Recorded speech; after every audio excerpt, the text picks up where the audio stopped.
Welcome to the Natural Super Kids podcast, where you will discover practical strategies to inspire you to boost the health and nutrition of your kids. I'm Jessica Donovan, a qualified naturopath specialising in kids' health, and I want to make it as easy as possible for you to raise healthy and happy kids. Let's get into it.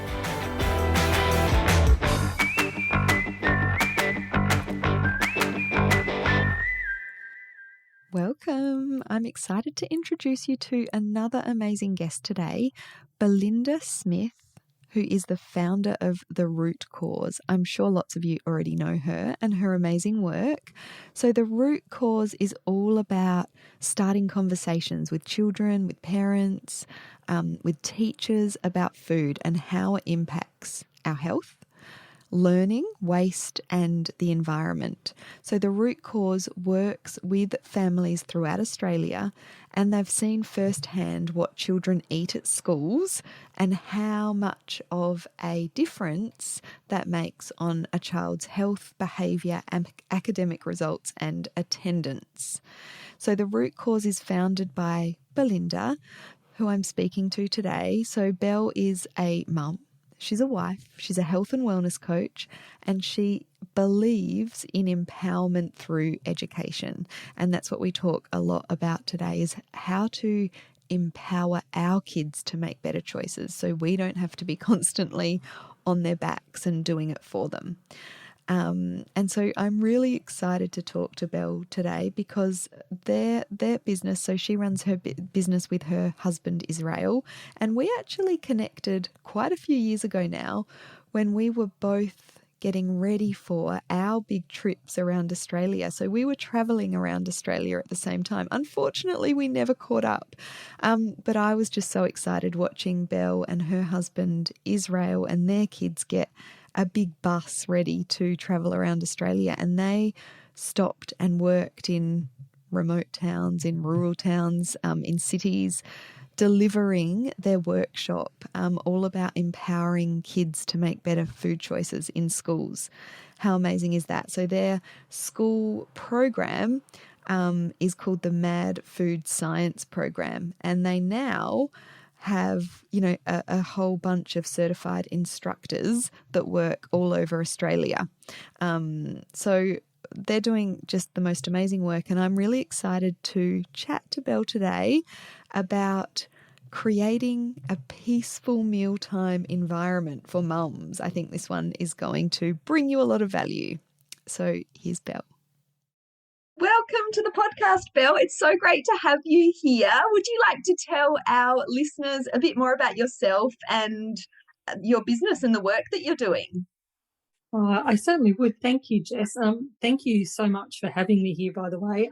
I guess my work, you could put it in a nutshell that my specialty is helping parents find peace around feeding their kids and their health, but then supporting them into empowering their kids to make better food choices so that the kids actually start to understand more about food in their body and how it makes them feel. So it's not always just mum or dad telling their kids what to eat. Their kids actually really get it, and they start self-selecting out of the very food that we don't want them to have, a lot of the processed foods. Yes, I love that. And that's so important because, we can only do so much as parents, can't we? So I love that about your work, that you're, all about empowering the kids. Yeah, definitely. I think certainly over the last 8 years, the biggest thing I've identified is that when kids stop having the struggle with their parents, then it opens up the doors for them to actually start understanding about food. And therefore, this is what we really want to do as parents. We want to give our kids the gift of a positive relationship with food so that ultimately when they leave home, they can fend for themselves. And that's what stops us worrying at night. Like in the wee hours of the morning, we wake up worrying about our kids' health and are they eating the right fruits and vegetables? Am I giving them nutritious meals? Will they have long-term health? All of those things start to go away when our kids actually work with us rather than working against us. Yes, definitely. And I mean, I'm certainly in that age where my kids are becoming more independent. So when our kids are little, we've got that complete control over what they're eating. But when once they reach a certain age, they're out and about with their friends, we don't have that complete control over, exactly what's going into their mouths. So when we've done that work to empower them to make good choices, that tricky kind of a stage becomes easier as well, doesn't it? 100%. And the thing is that when we actually generate our own level of peace around, we've done the best that we can for our kids, and we know that, when they're with their own peer group, yes, they might make choices that we wouldn't make for them. When you've got that peace that, you know, you've done your best at home, and that they're probably making choices that, out of the grand scheme of things of what their friends are making, they're still making better choices than what their friends are making, even if it's not what you'd choose. There's still that element of, you know what, I'm really happy with where they're at. I know they'll be able to take care of themselves, and that's so important for our own sanity, but also really important. You use that word independence. I mean, that's what we need to be aiming for. Something my coach Lisa Carpenter always reminds me is that when we overhelp our kids, we actually create adults who are more helpless, and we really don't want that for our kids. We want them to be able to, grow and understand food, make it an environment at home where food is something that you bond together on. And then when they leave home, that they'll know how to take care of themselves. Yes, and I love that. And that really, that fostering that independence extends to so many areas of our kids' life. But today we're specifically talking about food. So can you maybe share with us some of the biggest challenges that mums are facing, in your audience when it comes to feeding their kids? Yeah, look, it's probably the same as what your audiences are facing too. It's like the processed world that our kids are growing up in. Everywhere you turn, processed food is marketed to them overtly, even sometimes not overtly. They're made in a chemistry lab with, flavors that are designed to excite our kids' brains. So that's a challenge. And then it's, what are their friends eating around them? So we can do our best at home, but then they go to school and they look at what their friends are eating, and people might have experienced this before where it's not fair, such and such is eating, Oreos or barbecue shapes, and so it's what their friends are eating. That's another challenge. And then it's the sport. Like, we send our kids to play sport because it's good for their health, and they get rewarded with lolly snakes and like soft drinks, So, the very thing that we're sending them there for, it's almost like it's getting undone at the end because we're rewarding them with food that doesn't help them. And then, when you put all of those, these are major factors in kids' life, like what their friends are doing, the school environment, when they're out shopping, sports. So coming at them from all angles is messages that are, telling them that this is the food that's fun. And yet when we try to get them to eat the foods that we know their bodies need, they instantly relate it to the word healthy. I always encourage people, don't use the word healthy with kids because it doesn't really mean anything. In fact, it means so many different things, even to adults. So expecting our kids to go, oh, yeah, it's healthy, I definitely have to eat it, doesn't really wash with our kids.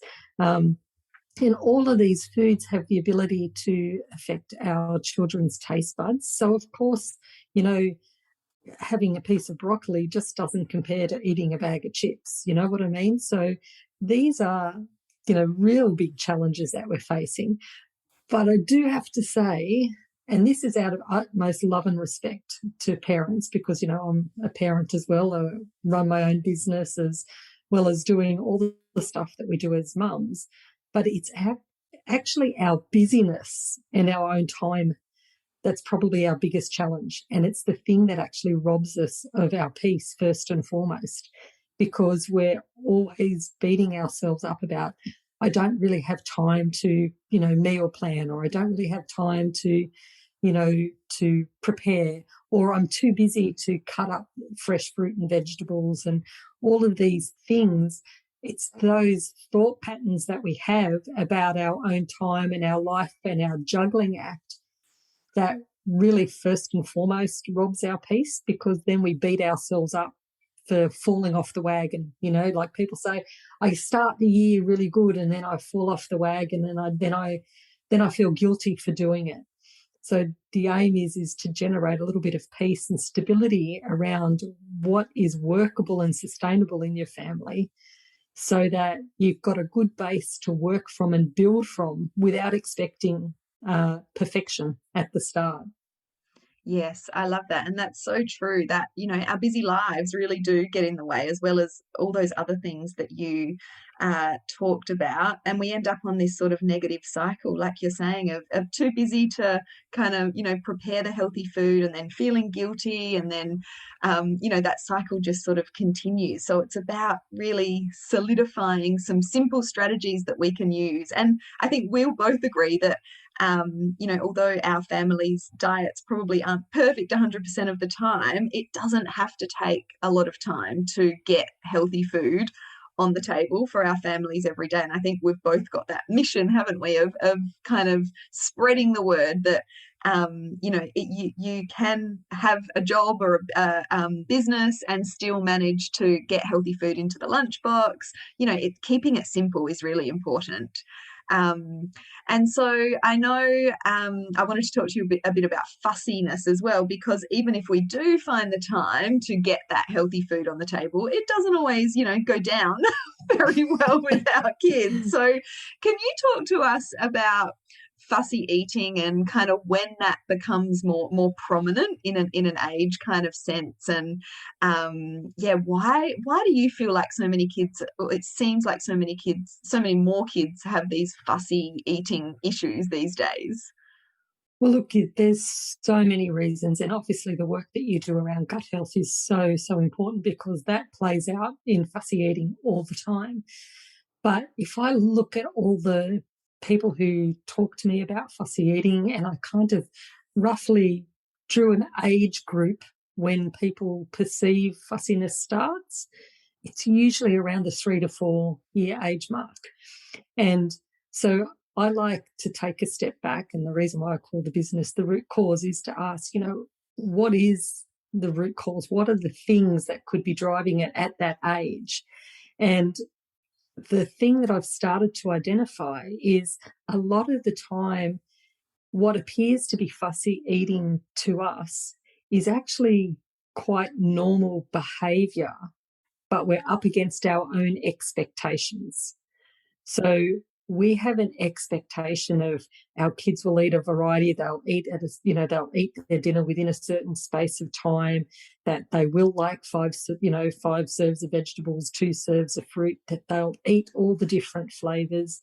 And when our kids don't meet that expectation, then we get upset. And then we start to actually assign the labels fussy. Now, look, don't get me wrong. There are definite, children that are fussy with textural issues and stuff like this. But I think one of the first things that we can actually sit back and ask ourselves is it actually true that our kids are fussy, or are they just not meeting our expectation of what we would like them to have? The second thing is to actually understand that at that 3 to 4 year age group, that's when we are teaching our kids the first little inklings of independence, like toilet training, how to use their cutlery and all of these things. And so we're trying to encourage our kids to be independent. And then when it actually comes to eating, in a way, we're kind of robbing them of that independence. And, I've only just started to recognize this in the last 5 years of my work, that it's not, we're doing it out of love. We love our kids beyond, words that you can even describe. And we want them to eat all these foods because we know that they're great for them. But what we don't actually appreciate is that it takes time to, to apply, I guess, to different flavors and tastes. And some kids get it straight away, and some kids don't. It's just like learning to walk. There's children that start to walk at 8 or 9 months, and then there's ones that are like 16 months. And when our kids are learning to walk, we don't stand on the side when they fall over and say, come on, get up, or chase them around trying to prod them with a stick. But when it comes to feeding them, quite often, I had a mum the other day tell me, she said, I've tried everything. I've chased him up and down the hallway with the fork. And I know. So, I mean, and look, it's like I said, it's no disrespect to parents because we're all doing things out of love. But I think if we actually really asked ourselves, what specifically is causing us this concern, we would find what is underlying it is some level of fear or worry that they're going to get sick or that there's something not right with them. And fear is always never a great place to work from because it kind of puts a stranglehold, like we hold on, like with a death grip to this, like as if we need to control it. But what we just need to do is influence it, like put out and expose them to a range of foods and just be okay that they will try what they can try at this point of time and not stress and obsess if they don't get it straight away. Just give them the opportunity to come for, allow it to be their journey. And I always like to ask parents, think about yourself and your own eating habits. Have you always eaten everything that you eat today? Because, I know for myself, I've got my own childhood memories about dinner experience, and some of your audience may actually understand this themselves. When I think back to the dinner table at my place, my mum was a single mum with 4 kids. Money was tight, and so we had to sit at the dinner table until everything was eaten, no matter what time of night it was. And I also was, in a way, I feel now, like when I look back on it, I was kind of pressured to eat the foods that she was putting in front of me, like Brussels sprouts. I just detested them, but back in those days, they were cheap to buy. And so Mum would cook them up and it'd smell like she was cooking my brother's football socks. And so I loathed them. And, I did not eat one when I left home. You could not have paid me to eat Brussels sprouts. It was only until I got in my 40s that I was at a friend's place and she made them with butter and garlic and bacon and roasted them, that I actually discovered they could be delicious. So I think we need to take that step back and say, how true is it just because they're not eating it right now that it's actually a problem? Am I making it more of a problem than what it really is? So when we look at things through that filter, we might actually start to realise that perhaps they're not actually fussy. Maybe it's just a phase, and the same with textural things, it's a bit like a preference. I'm sure if we really thought about it, each one of us have a preference to how we like things. So, for instance, if I go back to my favourite Brussels sprouts, I would actually take the Brussels sprouts sautéed in garlic and butter any day over steamed Brussels sprouts. Kids just need to, they develop their palate as well, and we just need to give them the opportunity to do that. I want to say that doesn't mean that there is no such thing as fussy eating. I just want us to think more about the label fussy eating and ask ourselves, is it true? And also remember, in a way, when we say these things about our kids, it's a bit akin to when someone at school says something to them about their lunchbox. Oh, that's yuck, or that looks like poo, or whatever. They take that on and they take it personally. And sometimes our kids might hear us talking about them being fussy, and they know they don't want to be fussy. But they take that on board, don't they? And that becomes part of their identity. Exactly. Yeah, and I was just going to say, I agree with so much that you've just said, and I agree that most kids go through a bit of a fussy stage, and I think it's the way that we respond to that which really does make a difference to how long that fussy stage lasts, because the way that we respond and the way that we act around that sort of fussy eating does have a big influence. So this is one of the reasons that I love the division of responsibility kind of concept. Yeah, and for anyone listening who doesn't has never heard that term, it really takes the pressure off, and I think it really goes well with what you've just been talking about, Belle. So the division of responsibility is that as parents, we are responsible for what we're serving up to the kids, where we're eating, what time we're eating. But when our kids come to the table, they're responsible for what parts of that meal they're eating, how much they're eating. And of course, all of us, especially when we've got some knowledge on nutrition and how important nutrition is for our kids, we want them to eat all of that good food that's put in front of them. But it doesn't get us anywhere to be attached to, like you said, them eating those 5 different vegetables or making sure they're eating whatever proteins on their plate. So if we take that kind of that idea of the division of responsibility, it takes the pressure off us as parents. And what I find is over time, without that pressure on kids, they generally will kind of, increase the amount of variety that they eat. I mean, obviously, fussy eating is a very complex topic. There's lots of different kind of things that we can do, but that is, one of the things that I certainly talk about. Is that something that you talk about as well, Belle? It definitely is. In my Peaceful Meals for Mums program, one of the first things we actually address is, becoming aware to the things that we're saying and what our responsibility actually is, so that, you can find peace around feeding your kids and their health, regardless of what's going on at the table. And, that is all about, we have this thing that if they don't eat, they're going to go hungry, and then they're going to go to bed hungry, and all of these, I guess, things that have happened in the past. But when we actually become really present to, my job is to put out food and their job is to actually eat it.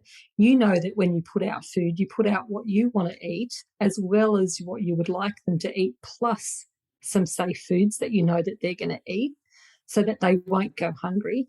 And then you sit back, and when you come at it from this approach that I'm just going to be an observer, like we talk about food being a fun experiment, when you just sit back and look at it through that lens and you allow it to unfold, you will see what happens on so many times when mums say, oh, it's voodoo magic. Like, I didn't say anything, but all of a sudden my child's picking up the carrot, and they were like, they'd said that they were never going to eat vegetables. So, the thing is it does actually take time. And you are 100% right, Jess, that it's our response that can drive how long it goes on.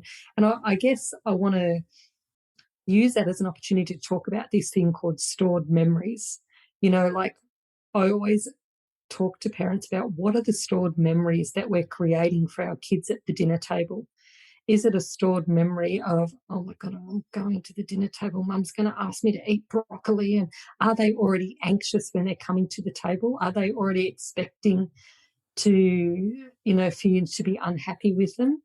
Or are they coming to the dinner table bounding with excitement that they're going to get a chance to have a chat and, eat what they would like to eat? Because those stored memories are just like my Brussels sprout story. We want them to come to the table and leave the table feeling happy, and knowing that the dinner table is a safe place regardless of what they eat. Because when we, expose our kids to lots of foods in an unpressured way, they feel more relaxed. They're less anxious.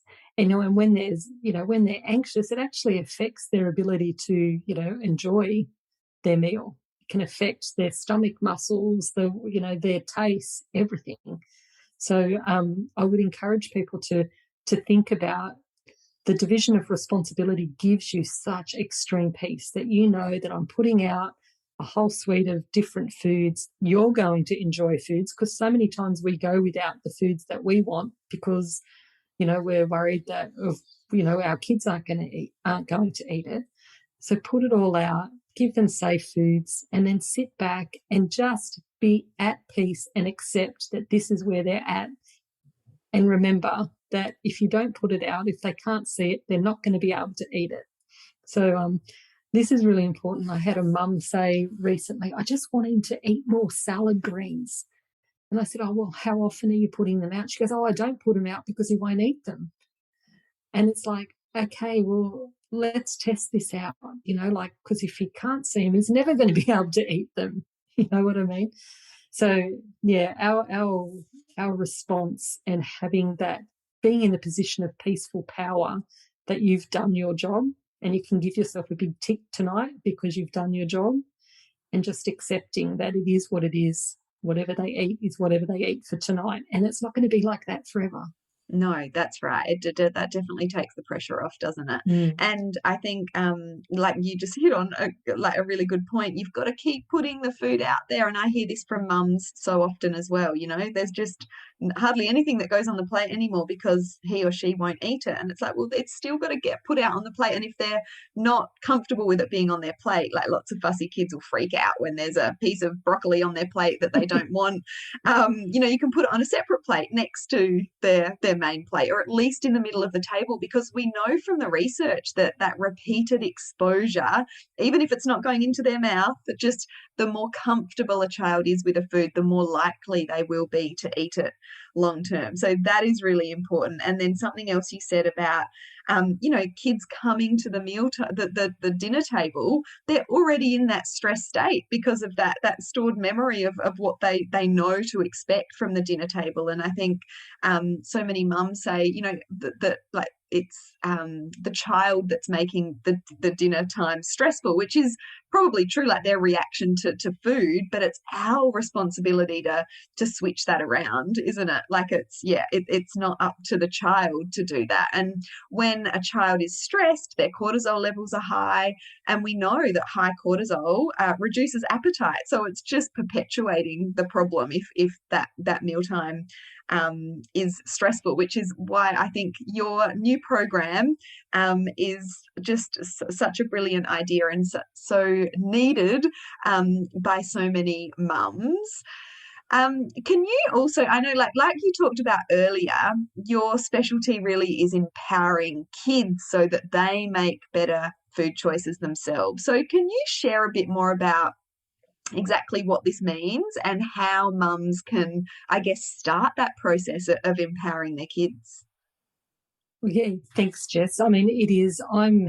I guess the reason why I'm so passionate is about this is I'm a mum just like you guys who have probably all been on the receiving end of your child, throwing a tantrum at the supermarket over a food that you really don't want them to have. I remember my son vividly having a tantrum over Star Wars microwave popcorn, and he was arching his back and wailing and screaming, and I felt like, crawling into a hole.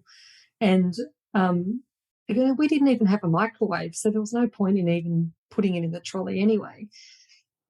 So I kind of have realised that when our kids just get it, then those kinds of arguments go away. When they actually understand about food and how it can make them feel, and they become empowered to go, I want to put that in my body, or I don't want to put that in my body. And we give them the confidence of, like not saying it's a good food or a bad food, just does it help my body or does it not help my body? And they can rationalize, oh, that's not going to help my body, then maybe I shouldn't have it today. Or I had something yesterday that didn't help my body, so maybe I shouldn't have it today. These are the kinds of conversations that you can start to have with your children when they become more empowered around food. And so one of the best things that you could start to do is try to steer clear of, talking about processed foods as treats, for instance, because, if we think about this logically as a parent, a treat is a food that is out of the ordinary and doesn't happen very often.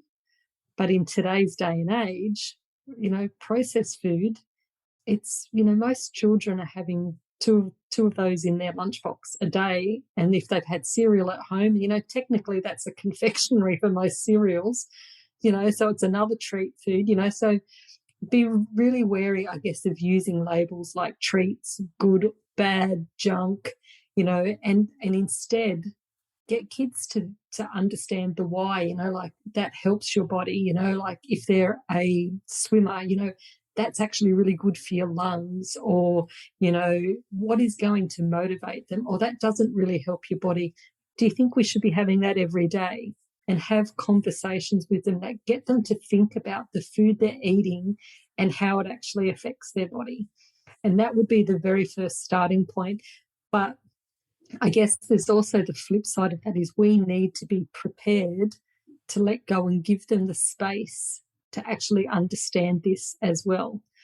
And that means that we need to be prepared to let them learn about how their body feels when they eat the foods that we want them to eat, and how their body feels when they eat the foods that we would prefer them to not eat.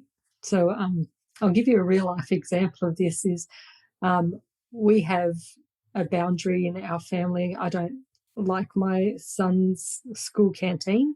So once a term, he can have a canteen order, and he can order whatever he wants from the menu. But we use it as an opportunity to talk about how did that make him feel. So just recently he wanted to have this thing called a juice bomb. And it's like a fizzy drink, juice flavored. And so I let him order it. And then I said to him, how about when when you finished it, you pop the can in your bag and we can talk about, what's in it, so that you can work out, is it something that you want to have more often or not? And see how it takes away the pressure from them. Like, it's not mum saying I can't have it, because of course when we say we can't have it, they want it even more, and then they find someone to give it to them. So this takes the pressure off. And so when he got home, he'd forgot to bring the can home, and he's, oh, Mum, I'm sorry. So then he Googled it, because kids love using computer. He Googled it, found it.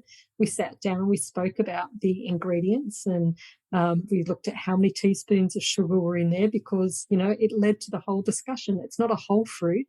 All the fiber's gone. So our bodies just think about it as sugar. Should we be having that much sugar in a day? All of those conversations. And that's where empowerment happens, because your kids start to really connect. Is this something I want to do to my body every day or not? Yeah. I just love that. And I've always taken that approach with my kids as well. I remember a situation where we'd had two birthday parties in one day. My son was only about 3 at the time. And I could see he was going going overboard with party food.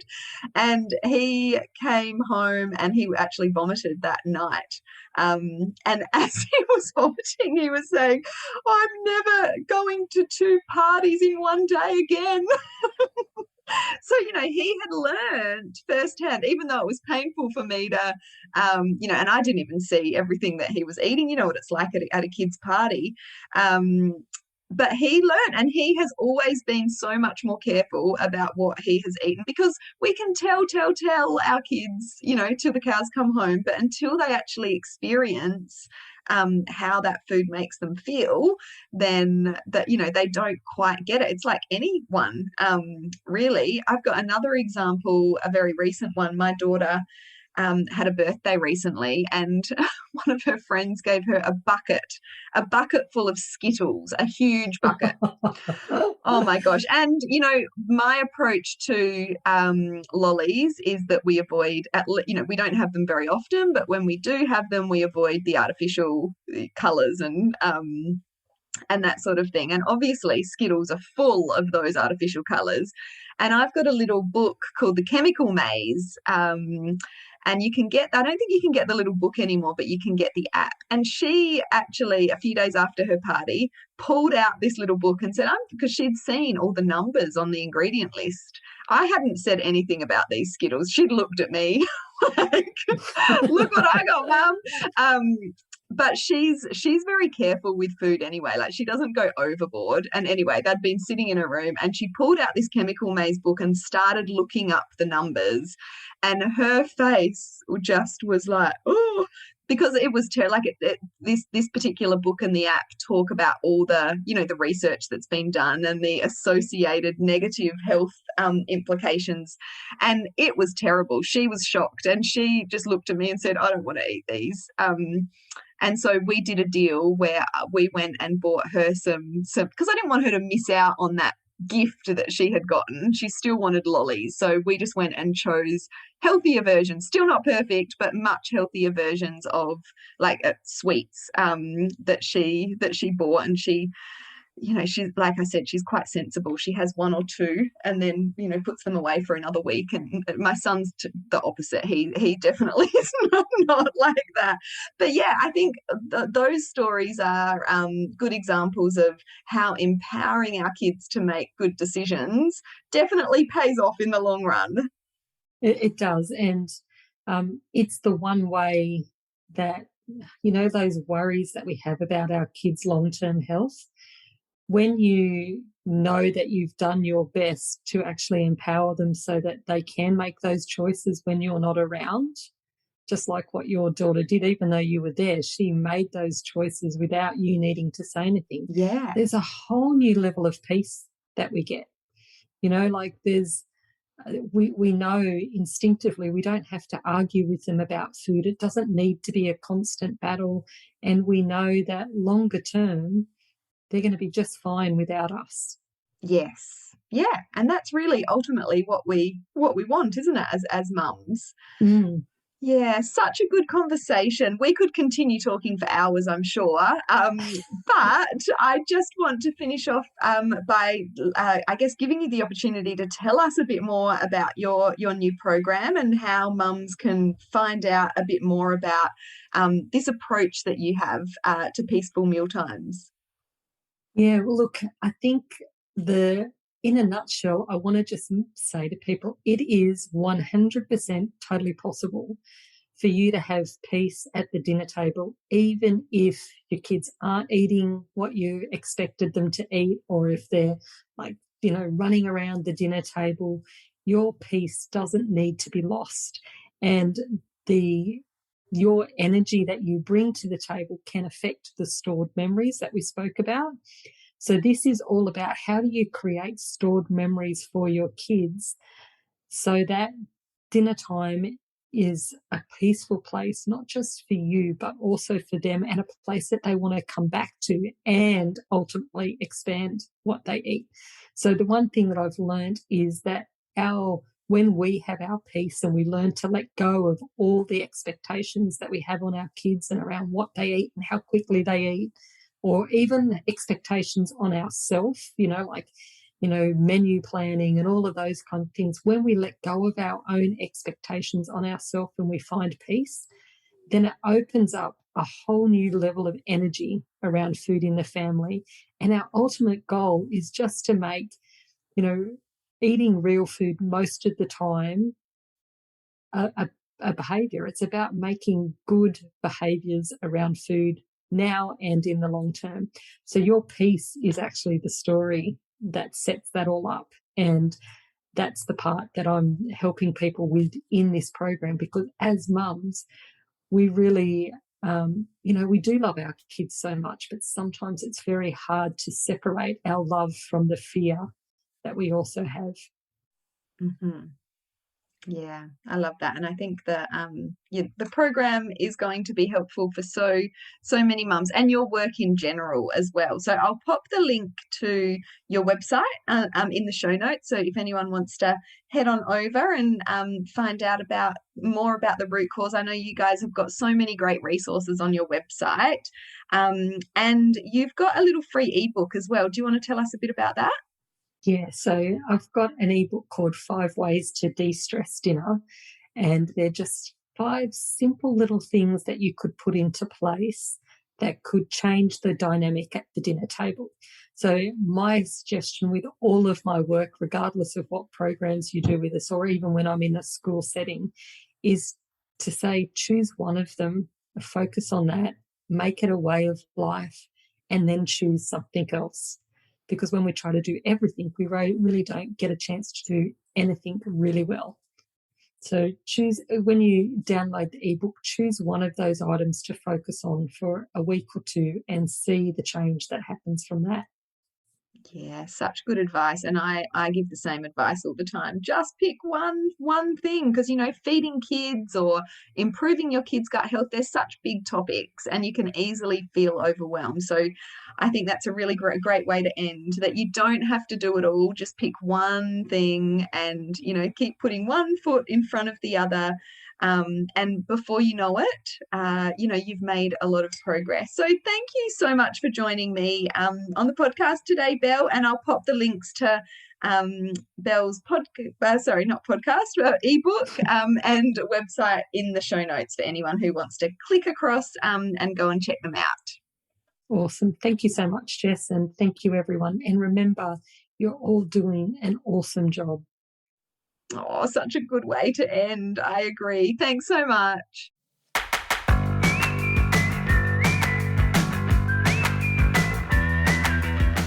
Thank you so much for joining me on the podcast today. Head on over to our website, naturalsuperkids.com, for the show notes for this episode, as well as a whole heap of inspiration to help you raise healthy and happy kids. I'll see you next week.